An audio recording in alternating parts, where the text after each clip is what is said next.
What up, guys? Jacques Slade here with a very special unboxing. I usually do this by myself, but today I have a very, very special guest, Mr. Chang, who is the designer of this shoe, which is the KD9. Yes, you guys have seen it before, but this time you get the perspective of the designer of the shoe, which take things up like 10 notches. So let's just open things up. Obviously, we have a nice one. Do you design the box as well? Do you use the box? No, I don't design the box. Yeah, okay, so let's talk about the shoe. So this is the USA colorway of the KD9. Now, one of the first things that everyone is obviously going to notice is Flyknit. Yeah. Why Flyknit? Why does it matter?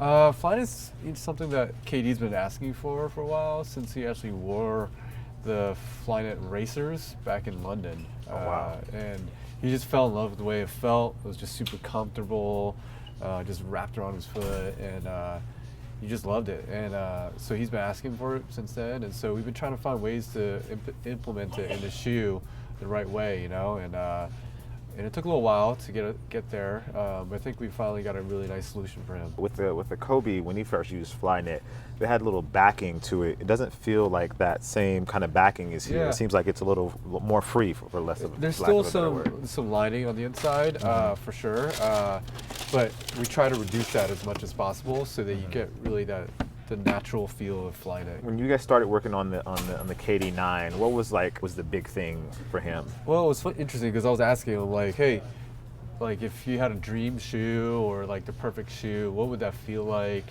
And he was just like, the first thing that comes to mind right now about a perfect shoe, the way it felt, was the 8.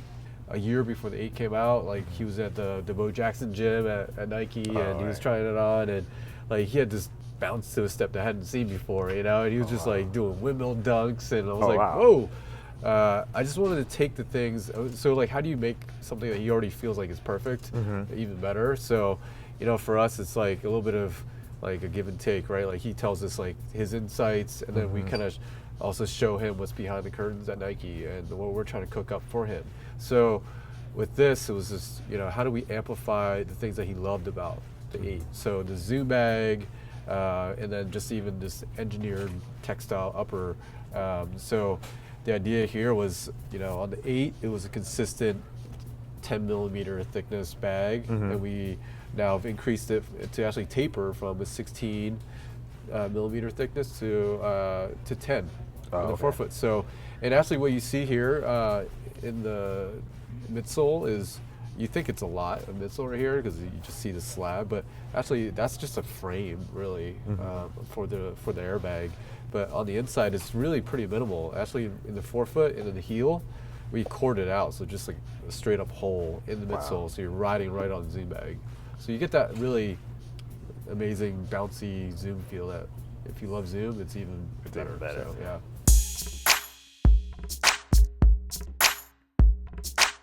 So for people that don't necessarily understand, what's the difference between like a 16 millimeter bag and a 10 millimeter bag? How does that help them? On the 8, we had a 10 millimeter bag that actually had probably 6 millimeters of foam above it. So you're really taking away the foam and adding more zoom. So you're increasing that bouncy sensation you like, and the foam like kind of dampened it, which is good too, if you like that feel. And I think this just gives you a little bit more bounce, The sole is separated. Obviously, the outsole is separated. His toes.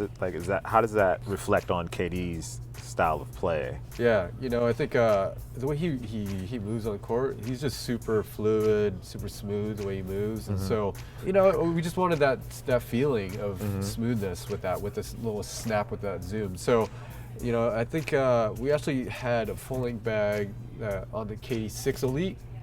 That was actually very similar bag, actually the same bag as the LeBron 10, and he always wanted that like full length zoom kind of max sensation, that feel.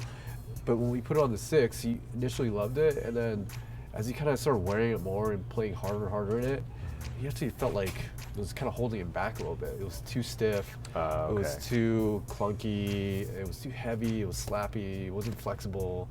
So those are all the things that actually I really thought was good information for me to know, so that I could make that better for him. So I took that and was like, all right, very clearly he spelled out it wasn't flexible, It was heavy, it was clunky, the ride was slappy.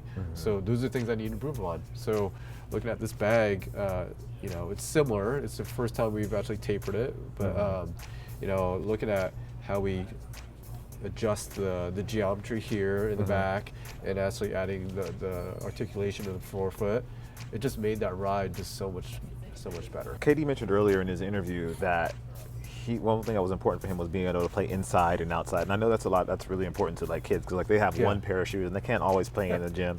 Like what's kind of how is this going to fare outside with the Flyknit? I know Flyknit's probably people like, oh, it's Flyknit, that maybe not as durable as Hyperfuse or something like that. Sure, it's not like a Air Raid shoe. Right. You know, Yeah. It won't be that level. You Right. know, we're primarily going to focus on indoor, making sure that it works great there. But things, especially more on the outsole, it was our focus to make sure that it didn't wear super fast. Right. You know, especially like the solid rubber colorways that we do. You know, they'll hold up better, right? So in the areas that you see, especially around the perimeter, you'll see the solid rubber, you'll see the areas in the hexagons that are filled in a little bit more. Yeah. So they really just provide another level of durability to the traction pattern. How much can we really do with the mix of the Flyknit and then like the textile in the back?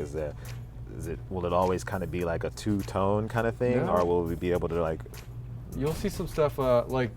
Oh, I'm not flexible enough, but you'll see with that one. Oh, I think I just pulled something. The black and white colorway actually is a whole different color block that we have on the knit, where we built in like a black area in here, and it has a kind of white toe, and so you can completely change the visual of what the knit is without changing the function. Nice. So it's pretty cool. So this colorway and then the preheat colorway, you see. Preheat doesn't mean pre-Miami Heat, by the way. Right, so right. Just clear that up. For those out there wondering. But those are all really clean kind of executions of how we color the knit. But you're going to see as we get into the Olympics and other things, and as we release more colorways, how this thing can really like come to life in different ways. And then especially in the back here, a lot of cool meshes and materials that we're using to just change it out, you know? Nice. Yeah. Awesome. So there you go, guys. This is the KD9. This is the USA colorway. I'm here with Leo Chang, the designer of the KD9. If you haven't already, make sure you like, favorite, and subscribe. This colorway doesn't release today. The preheat colorway actually released today, so those are available now. Price is $150, and these come out, I believe, in late June or early July. Either way, appreciate you guys for watching. Thanks again to Leo Chang. Thank you for stepping in the unboxing. We appreciate it, and I hope you guys appreciate it your as work. well. All right, guys. We'll see you soon. Thank Peace. you. All right. Wow, sorry guys. So let's see. I don't know what this is. Oh wow. Vault in LA, I got really lucky and won the raffle. So let's stop all of the chit chat and get right to it. So I have two pairs here.